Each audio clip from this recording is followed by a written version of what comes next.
Olá, queridos amigos, eu sou um servo de Deus. Essa é a nossa gota de sabedoria de hoje. Gente, há quase 10 anos eu começo a minha gota, as nossas gotas desse jeito.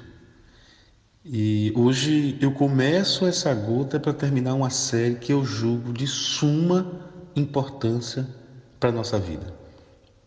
Estou dando o título A Importância de Conhecer a Nossa Realidade, ou Nossa Realidade. Na gota de ontem, que foi a penúltima gota, eu falei sobre discernimento. Hoje, eu quero encerrar essa série com muita alegria no meu coração, com 14 gotas. Essa é a 14ª gota desse processo. Quero te fazer algumas perguntas, porque eu estou lendo para enredar essa série Marcos capítulo 8, do 22 ao 26. Depois você dá uma olhadinha, é o Evangelho de Jesus segundo o relato de Marcos, no capítulo 8. Eu vou ler todo o texto, que são poucos versículos, e aí eu encerro a gota, tá bom? Diz assim: Então chegaram a Betsaida e lhe trouxeram um cego, rogando-lhe que o tocasse. Jesus, tomando o cego pela mão, levou-o para fora da aldeia. Aplicando-lhe saliva aos olhos e impondo-lhe as mãos, perguntou-lhe: Vês alguma coisa? Este, recobrando a vista, respondeu: Vejo os homens, porque como árvores os vejo andando. Então novamente pôs as mãos nos olhos e ele, passando a ver claramente, ficou restabelecido e tudo distinguia de modo perfeito. E mandou Jesus embora para casa, recomendando-lhe: não entres na aldeia. Gente, eu achei tão profunda essa história. Já preguei várias vezes, já fiz palestras sobre esse texto, mas gravando essas gotas, trouxe uma clareza à minha alma sobre o meu jeito de ser, sobre a minha realidade, a minha história. Então, eu quero encerrar essa série de gotas conversando e lhe perguntando: você consegue gerenciar o seu processo de mudança sozinho, sozinha? Queria te dizer que, se você não consegue gerenciar o seu processo de mudança sozinho ou sozinha, busque a ajuda de alguém competente, capaz e com autonomia para te ajudar. Eu não sei se você já parou para pensar, é possível aquelas pessoas que têm a capacidade de gerenciar mudanças, é possível criar um meio personalizado, um meio bem sofisticado do seu ponto de vista, com a sua necessidade.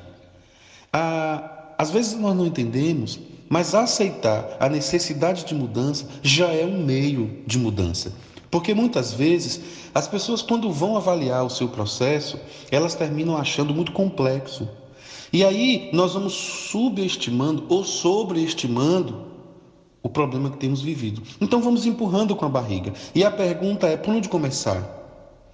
Por onde começar um processo que aparentemente parece ser parcial? Como começar um processo que, nesse mapeamento, tem que ter muitas perguntas, respostas e questionamentos, tal como Jesus fez para aquele homem: você está vendo alguma coisa? Me mostre o nível da sua enxerga. Como é que você está enxergando? Qual o nível do seu olhar? E ele vai dizendo: olha, eu vejo, mas eu estou vendo alguma coisa estranha. Os homens parecem árvores andando, se movimentando. Ora, ou é homem ou é árvore. Se é árvore, não anda. Se é homem, não se parece com árvore. Então, é preciso que entendamos que Jesus, em alguns movimentos, ele mostra que há alguns fatores que servem de agravamento do processo do adoecimento, da cegueira dele. E isso me chama a atenção porque, no primeiro momento, Jesus diz para ele, lá no verso 23, venha cá, é mais ou menos isso. Ele levou para fora da aldeia, ou seja, Jesus tirou aquele moço de fora da aldeia. E perceba que esse é um movimento para o homem involuntário. É um movimento voluntário da parte de Jesus. Isso é o que acontece no verso 23. Ele não teve escolha. Ele não sabia que o lugar que ele estava piorava a situação dele. Então, Jesus o tira daquele lugar. Mas perceba também que no final, no verso 26, depois da cura, depois da conscientização, depois do gerenciamento de Jesus das mudanças, aí Jesus diz: agora quem vai gerenciar o seu processo é você. Você não precisa de muletas. Você não pode ficar a vida toda dependendo disso que você depende. Você não pode viciar nesse tipo de aldeia. E aí o que Jesus faz? Verso 26, mandou Jesus embora para casa, recomendando: não entres mais na aldeia. Veja que o texto nos mostra claramente que aquele moço não morava em Betsaida. Por que eu digo isso? Porque Jesus está dizendo: olha, vá para casa, saia da aldeia. Então a sua casa não é aqui nessa aldeia. Por fim, meus queridos e minhas queridas, nunca mais eu quero ter que enfrentar determinadas lutas na minha vida que eu já passei.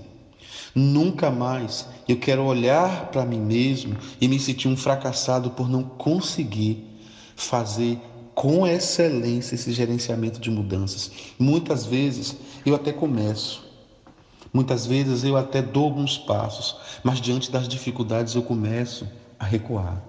É preciso encarar o processo de mudança como uma árdua tarefa. E por incrível que pareça, quando nós olhamos para esse texto que Jesus está dizendo, antigamente, ou seja, lá no Antigo Testamento, você pode ver isso lá